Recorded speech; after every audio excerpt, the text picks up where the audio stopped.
thought the stories ended there, but airports hide more than just flights and delays. There are terminals that never close, lights that never go off, and announcements that play for passengers who no longer exist. Welcome back. These are more true stories, reports, logs, and tapes they tried to erase. It was 2014 at Tokyo's Haneda Airport. A flight technician named Kenta Ito was working late repairing a grounded aircraft. The hangar was deserted, the silence broken only by the hum of the lights. He was alone, or so he thought. Suddenly, static crackled through his headset. A voice whispered in perfect English. "We're still boarding." He froze, scanning the empty hangar. There was no one else there. Then, behind him, the massive hangar door creaked open. A rush of cold air swept in. On the far wall, a boarding sign flickered to life, its red letters glowing in the dark. Flight 222 departed 1971. The same flight number as the one that vanished over the Pacific nearly half a century ago. Kenta didn't hesitate. He ran. When the police arrived, they found his flashlight still on, its beam pointing at a single perfect footprint burned into the concrete floor. In 1992, at JFK Airport in New York, customs officers made a chilling discovery. An unmarked wooden crate had arrived from South America. It wasn't on any shipping manifest. Prying it open, they found it filled with hundreds of old passports. Every single one belonged to a person officially declared missing in a flight disaster. As they sifted through the documents, one of the officers let out a scream. He was holding a passport with his own photo inside, stamped with a single ominous word, "Departed." The crate was immediately sealed and sent to a secure storage facility for investigation. But when the transport team arrived, they found it completely empty. Passports were gone. They say the crate still reappears every few years at the same gate, at the same time only to vanish before the sun rises. Let's travel to Sydney, Australia, where a janitor named Olivia Brooks filed a noise complaint that made her co-workers think she was losing her mind. She insisted she could hear planes landing underground. Late one night, determined to prove it, she followed the rumbling sound. It led her through a locked maintenance corridor and down a winding staircase. That wasn't on any of the airport's official blueprints. At the bottom, she found a rusted metal door with a faded sign, restricted Terminal 0. Pushing it open, she stepped into a place lost to time. Rows of check-in counters stood covered in a thick layer of dust lit by flickering, dying bulbs. Old, forgotten luggage was still sitting on the conveyor belts, waiting for owners who would never return. Then an announcement echoed from invisible speakers. That voice metallic and hollow, "Now boarding's flight 000. Olivia turned to run, but stopped dead. Shadows were lining up at the counters. Dozens of them. Silhouettes holding tickets, their forms hazy and indistinct. They had no faces, only empty sockets where their eyes should have been. Olivia screamed and dropped her phone, which was still recording. The footage they recovered is terrifying. It shows her running, the camera shaking wildly, then freezing mid-frame. As if something had simply paused her in time, Olivia Brooks was never seen again. In Mexico City, flight attendants share hushed stories about Gate E12. It's a ghost gate, one that doesn't exist on the current airport layout. One evening, a man holding a boarding pass for flight 912 tried to get through the gate. The flight didn't appear in any system. Thinking he was confused or drunk, security escorted him away. But later, when they reviewed the CCTV footage, they saw something impossible. After the officers left, the door to the non-existent Gate E12 slid open on its own. The man walked calmly inside. One by one, the lights in the hallway behind him switched off, plunging it into darkness. When security rushed back to the scene, there was nothing there. Just a faint, lingering smell of jet fuel and burnt ozone. Up in Canada, at Toronto's Pearson International Airport, an overnight security officer had an encounter he'd never forget. He saw an elderly woman sitting all alone near the baggage claim carousels. Long after the last flight had arrived, he approached and asked if she needed any help. She just smiled sadly and said, "I'm waiting for my husband. His flight's been delayed since 1963. Assuming she was confused, the officer walked over to his desk to check the old logs.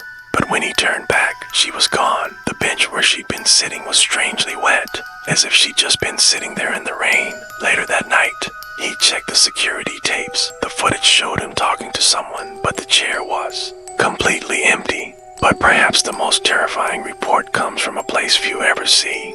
Alaska has a remote Cold Bay Airport, a small, desolate outpost used mainly for cargo flights. In the dead of winter, January 2020, control tower crew received a distress signal from a nearby aircraft, requesting an emergency landing. The call was weak and distorted, coming through on an old, outdated frequency. Mayday, mayday, engine failure, passenger status unknown. The tower immediately cleared the runway, bracing for the worst. But no plane landed. Minutes passed in tense silence. Then the airport's motion sensors were triggered. Something was moving across the tarmac, a massive shadow, gliding silently past the runway lights. The cameras glitched, the feed cutting in and out. For 23 seconds, the screen showed a huge black shape stop directly in front of the control tower. And then a loud knocking sound, 3 slow, deliberate knocks on the tower door.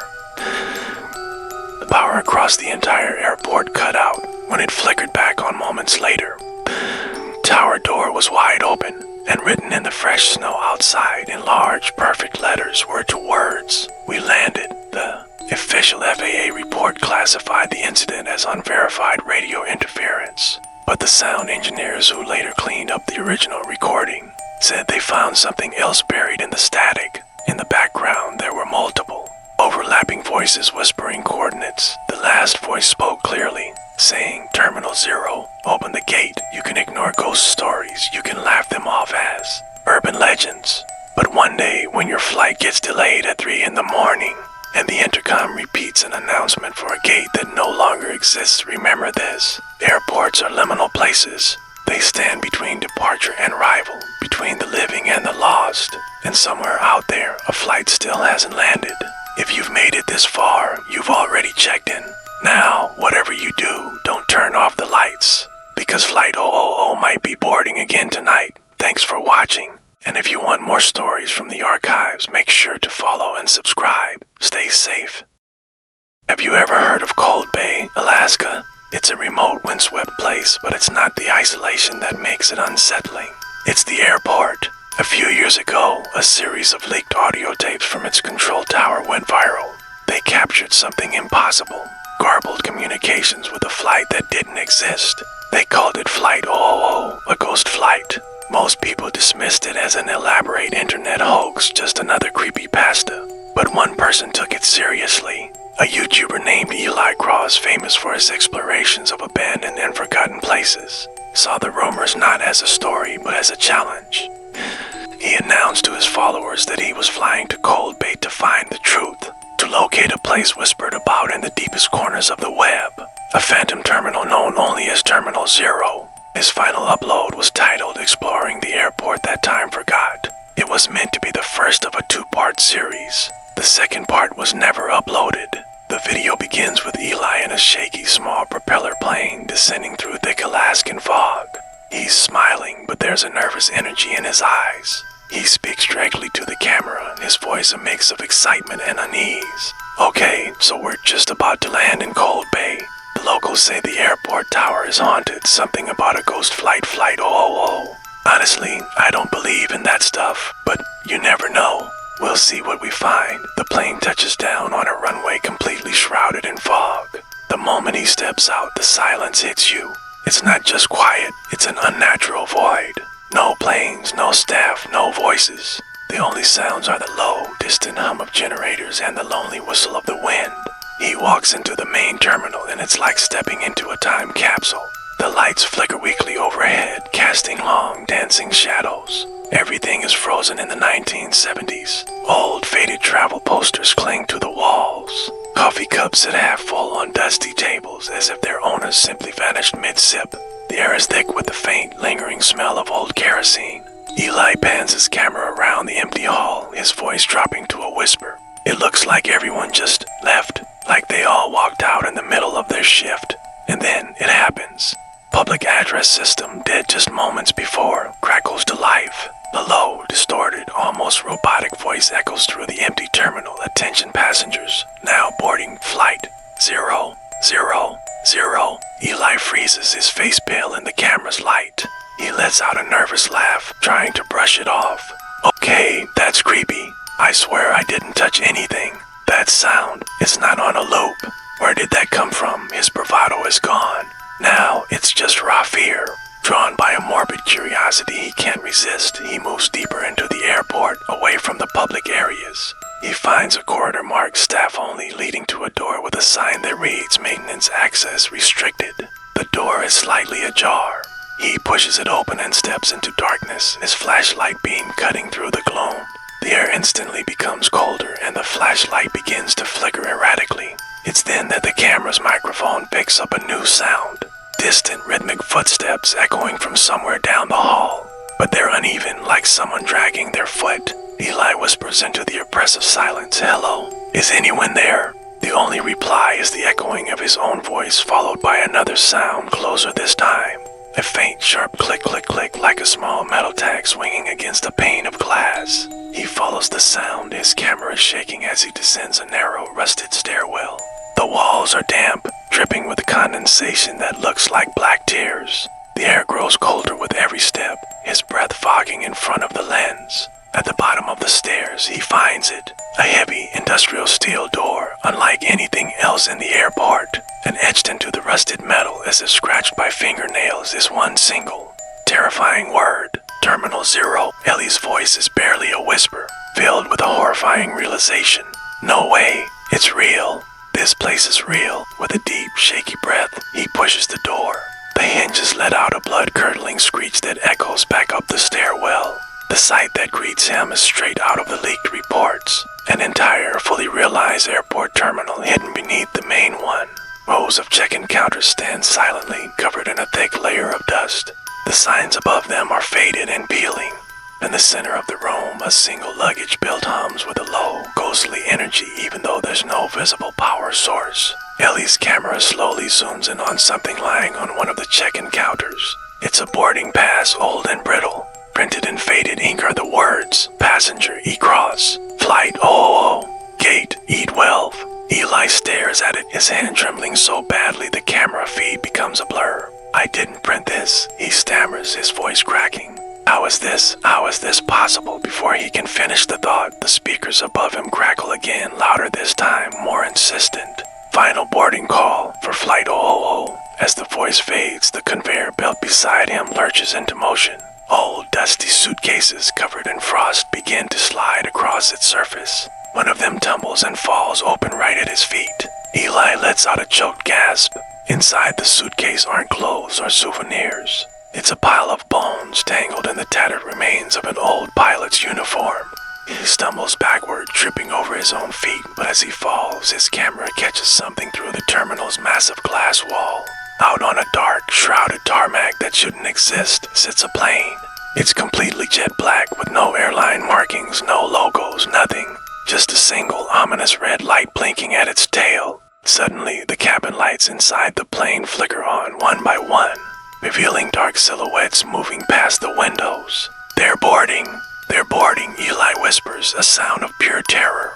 Just then, a shadow falls over him.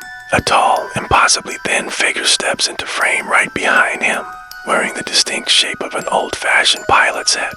A dry, raspy voice speaks directly into the camera's microphone, so close it's distorted. "Sir, your flight is ready." The footage cuts to black. 2 weeks later, airport maintenance workers found Ellie's camera lying near the main runway, half buried in mud. The recording stops mid-frame, frozen on the image of the black plane's door slowly closing. But if you look closely at the reflection in the polished metal of the door, you can see someone inside looking out. Someone who looks exactly like Eli Cross, but he's wearing a pilot's uniform. The official report from the authorities was brief. They claimed it was all a well-executed hoax. It reads, subject went missing during independent filming. No evidence of unauthorized aircraft was found. But here's where the story takes its final terrifying turn. Viewers who downloaded the original, unedited footage from Ellie's channel reported something deeply disturbing. They say that if you watch the video at exactly 3 a.m., the very last frame, the frozen image of the plane door briefly changes. For just a single fleeting second, it flashes to a shot of a flight status board. On the board, there's only one entry, Flight 000 now departing, all seats filled. And those who have dared to pause the video at that exact moment where they see something else. In the list of passenger names scrolling by, they see their own. So the next time you find yourself stuck in an airport late at night, and you hear a distorted announcement for a flight that isn't on any of the screens. Do not follow the sign. Do not go looking for the gate, because once you find your way into Terminal 0, you never really leave. Your seat is already waiting. Thank you so much for watching. If you enjoyed this dive into the unknown, don't forget to hit that like button and subscribe for more mysteries. Stay safe out there.